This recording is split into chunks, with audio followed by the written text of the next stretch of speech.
Hi, welcome to the Martini Waitress channel. In 12 months, I'm going to be competing in my very first NRA competition, which happens every July in Indiana. Right now, I'm scoring around the bottom decile of the other NRA competitors, and I've been training for about 6 months now. And my goal is to reach the 25th percentile on my first summer and then eventually reach median. To help me achieve this goal, I'm going to be using artificial intelligence, which I thought could be a fun experiment.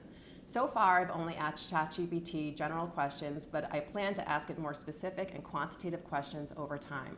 I hope you join me for my journey. A little about me, I've been a gun owner for over 2 years now, and for the first 2 years, I only had a Glock 19 Gen 5. And with that Glock, I shot 3,500 rounds, which comes out to be about 30 rounds per week. At the beginning, I was only doing 10 or 15 rounds per visit, going to the range very inconsistently, and was shooting two-handed at 10 feet.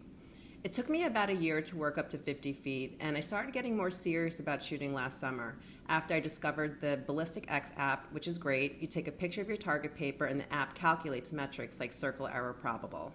I started formally training for the NRA competition in January of this year, which meant learning how to shoot one-handed at 50 feet, and also switching my spreadsheet metrics from arc minutes to the NRA B3 template. The first 4 months or so, I was pretty much only trying to hit the paper, and even that was a pretty big challenge, and only recently did I start pushing myself to aim for the center. A few weeks ago, I got my second gun, which is a Ruger Mark IV, and my next gun will have to be a .45 because the Bullseye competition requires 3 specific calibers, the .22, 9mm, and .45. The papers I'm holding up are the official NRA B3 templates, which I buy from CHL, and I'll quickly explain how the scoring works. You fire 10 rounds at the paper, and you get points based on how close the holes are to the center ring. The smallest ring in the center is worth 10 points, and the next bigger ring is worth 9 points, and so on. And to get a perfect score of 100, you'd need to get it in the center 10 ring all 10 times. If you notice I got 77s in this particular visit, that is an extremely rare coincidence, and that's never happened to me before. Usually my scores have a very high degree of fluctuation. Next, I'll show you a chart of my progress so far in 2023. These lines reflect a trailing 3-visit average or 120 rounds, which helps to smooth out the data. I don't chart my individual visit scores because they're still very volatile and it's much harder to see the trends that way. Also, I think this more accurately predicts what my percentile would be on game day. For reference, the competition is 270 rounds and 120 is approximately half of that. To be clear, this isn't an apples-to-apples comparison for too many reasons to list. For example, I'm shooting indoors at 50 feet with a .22, and the actual competition is outdoors, more than 50 feet for some sections with a different paper, and is a composite of the .22, 9mm, and .45. My scores are still settling right now. I just got a new trigger from Volquartsen, which reduced the trigger weight from 5.5 pounds to 2.25, and for some reason, my left hand is performing about the same as my right hand, which I find very strange. I'm right-handed but left eye dominant, so maybe that's why my initial scores are behaving like this. I do have to choose a hand to focus on very soon. It's a waste of time and ammo otherwise. Anyway, enough about me. Let's hear what ChatGPT has to say. For those of you not familiar with ChatGPT, all you have to do is open an account and start asking it questions.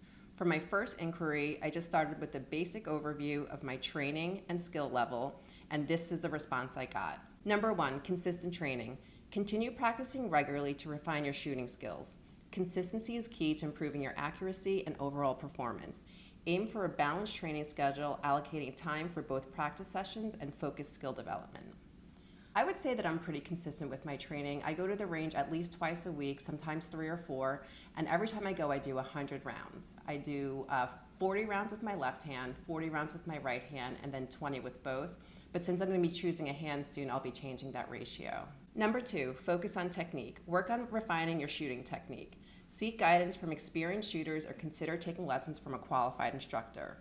Proper form, grip, stance, and trigger control are crucial factors in achieving accuracy.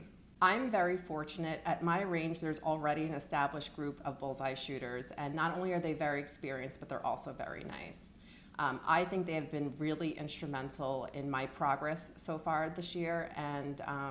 But if you don't have access to a group like that at your range, you can always go on NRA pubs on YouTube and look for Brian Zinn's tutorials. If you're not familiar with him, he's an ex-Marine 12-time champ, and I really like the way he teaches. Number 3, target selection. The reason why I crossed out the first bullet is because it's not true the entire competition is 50 feet with the B3 template. That's just one section of the competition, and there are other sections that are more difficult. I have been thinking about this one. So far, I've only been training for the easiest section, which is the 50 feet with the B3, but eventually I will have to start training for the harder sections as well.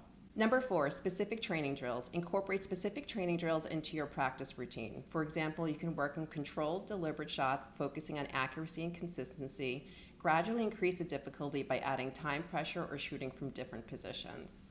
This is another one that I've been thinking about. So the actual competition is going to have rapid fire and slow fire sections, but I've not been training like that so far. I've just been shooting whenever I feel comfortable, and I put my gun down when I feel tired. But as I improve my accuracy, I will start adding timing restrictions to my training. Number 5, analyze shot placement.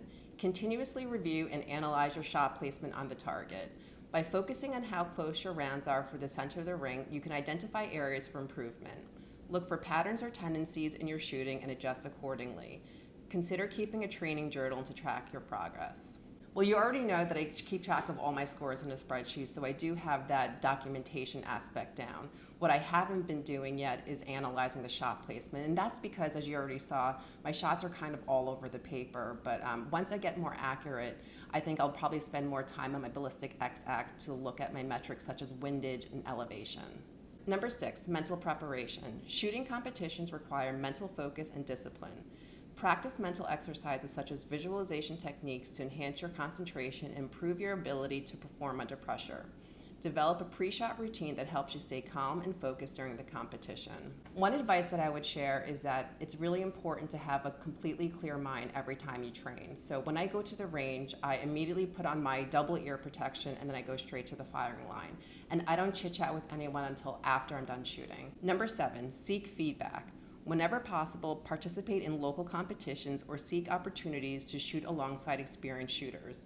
Competing and receiving constructive feedback will help you gauge your progress and identify areas where you can further refine your skills. I think the only thing that I would add to that is to document the feedback that you receive, either in your training journal or in your spreadsheet, so that you don't forget, because I know that sometimes I do. Number 8, physical fitness. Maintain a healthy lifestyle and consider incorporating physical fitness exercises into your routine. Building strength and stability in your core, arms, and shoulders can positively impact your shooting ability and endurance during the competition. Ladies, this is specifically for us. So I'm convinced that the reason why I've been seeing an increase in my scores is that I've been supplementing my practice at the range with strength training at the gym. So the 4 exercises that I would recommend would be chest press, shoulder press, back, and traps. Number 9, equipment familiarization. Ensure you are comfortable with the specific firearm you will be using during the competition. Familiarize yourself with its features, trigger pull, and sight alignment. Regularly clean and maintain your firearm to ensure it functions optimally. Personally, I think guns should be cleaned every 500 rounds, and I also inspect my gun every few visits to the range, and I started doing that after I noticed that my new Ruger actually had a loose screw in the sights. So it's good to make sure that you're familiar with your gun and so that you're able to spot something wrong right away. Number 10, mental resilience. Remember to stay positive and maintain a growth mindset throughout your training journey. Progress in shooting sports takes time and patience. Embrace challenges as opportunities for growth and maintain a resilient mindset. This is definitely something that I need to work on. I get extremely emotionally involved in my scores. So when I score well at the range, I'm euphoric, and then when I score bad, I'm just devastated for many days. That's actually part of the reason why I started charting my scores as an average of the last 3 visits. It really helped even out that emotional roller coaster that I was on. In summary, I thought ChatGPT's advice was very good. Maybe it was a little bit generic, but I thought it was solid, common sense advice, and I do plan on following this advice as I continue training. For my next round of questions to ChatGPT, some of the questions on my mind are, number 1, which hand should I choose to focus on? Number 2, what is the optimal frequency for training? And number 3, predict my percentile for the NRA competition next year. In addition to taking advice from artificial intelligence, I'm still taking old-fashioned advice from friends and family, so if you have anything to add, please drop a comment below. Thanks for watching.